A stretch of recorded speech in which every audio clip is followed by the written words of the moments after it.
delicious science.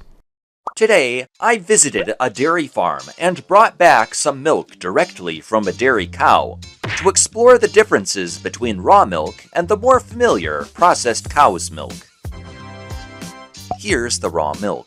I poured it into a beaker to compare it with processed cow's milk, and initially, they looked quite similar. Upon smelling, it doesn't emit a strong or unusual odor. However, as time passes, the differences between raw milk and processed milk start to show. A creamy layer gradually forms at the top of the raw milk, turning into a soft, thick cream. This happens because the fat in the raw milk separates from the water and floats to the top, forming this creamy layer. Beneath this creamy layer is the fat-free milk, commonly known as skim milk. The low-fat milk we usually drink is made by mixing a bit of this cream back into the skim milk. This extra step makes low-fat milk slightly more expensive. After sitting for a while, raw milk thickens and becomes yogurt-like due to the coagulation of proteins. Raw milk needs to be left undisturbed to separate and coagulate, so commercially sold milk is treated under high pressure to homogenize and eventually distribute its components. It is also pasteurized to ensure safety and extend shelf life. The milk undergoes quality checks and impurity removal before it reaches the market.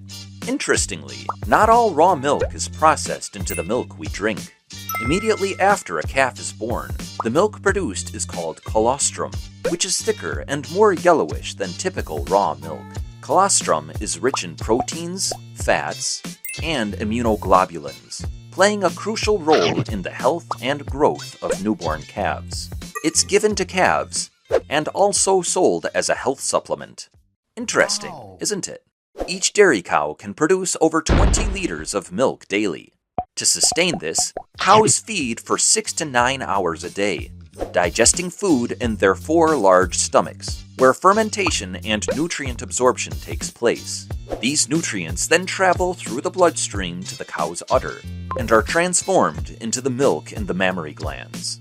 Historically, dairy cows produced less milk, but selective breeding has enhanced these traits, increasing milk output. Isn't that curious?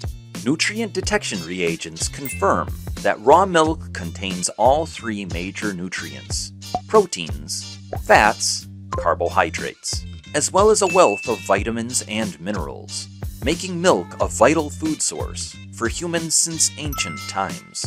Lastly, I tasted some freshly prepared milk at the dairy farm. Contrary to expectations, it was surprisingly clean and refreshing with a savory taste. If you want to learn more about milk production in dairy cows, check out our previous video. And that concludes this video.